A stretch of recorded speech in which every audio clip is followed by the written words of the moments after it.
న్యాయ సేవ సాధికారత సంస్థ ఆధ్వర్యంలో ఈ నెల 14న జరిగే జాతీయ లోక్ అదాలత్ కు కక్షిదారులందరూ సద్వినియోగం పరచుకోవాలని సంస్థ కార్యదర్శి టి లీలావతి సూచించారు. గురువారం సంస్థ కార్యాలయంలో నిర్వహించిన మీడియా సమావేశంలో లోక్ అదాలత్ యొక్క ప్రాధాన్యతను ప్రతి కక్షిదారుడు గుర్తించి తమ కేసును పరిష్కరించుకోవాలని కోరారు. మనకి జాతీయ లోక్ అదాలత్ మళ్ళీ 14 సెప్టెంబర్న జరుగుతోంది.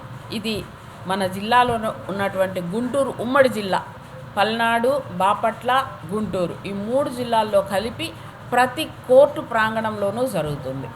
ఈరోజు పొద్దున 10 నుంచి సాయంత్రం 5 గంటల వరకు మనం కాంప్రమైజ్ చేసుకోదగిన కేసులన్నీ కూడాను కాంప్రమైజ్ చేసుకోవచ్చు. సివిల్ దావాలైతే ప్రతి ఒక్కటి కాంప్రమైజ్ అవుతుంది. కాబట్టి ఇరు పార్టీలు కాంప్రమైజ్ టర్మ్స్ ఆ కండిషన్స్తో వచ్చారంటే కనుక అవి రికార్డ్ చేసి లీగల్గా ఉన్న టర్మ్స్ ప్రకారము అవార్డు పాస్ చేయడం జరుగుతుంది.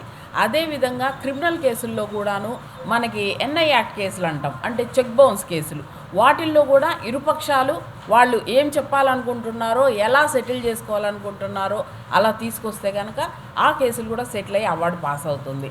ఎన్ఐ యాక్ట్ కేసుల్లో కూడా అవార్డు పాస్ అయిన తర్వాత సివిల్లో ఒక డిగ్రీ వచ్చినప్పుడు ఎలా అటాచ్మెంట్లు, ఎలా మనీ రికవరీ చేసుకుంటారో అలా ఎన్ఐ యాక్ట్ అవార్డులో కూడాను ఒక ఈపీ ఫైల్ చేసుకొని అమౌంట్ రికవరీ చేసుకోవచ్చు. సో ఈ సౌలభ్యం కూడా ఉంది.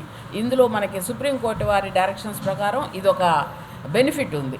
సో ఎన్ఐ యాక్ట్ కేసుల్లో అందరూ ముందుకు రావాలని కోరుకుంటున్నాను నేను. ఎందుకంటే మన కోర్టులలో ఎన్ఐ యాక్ట్ కేసులు చాలా ఎక్కువ నంబర్ రిజిస్టర్ అయిపోయి ఉన్నాయి. కాబట్టి దయచేసి ఈ సదుపాయాన్ని అందరూ వినియోగించుకోవాలని కోరుకుంటున్నాను. At the same time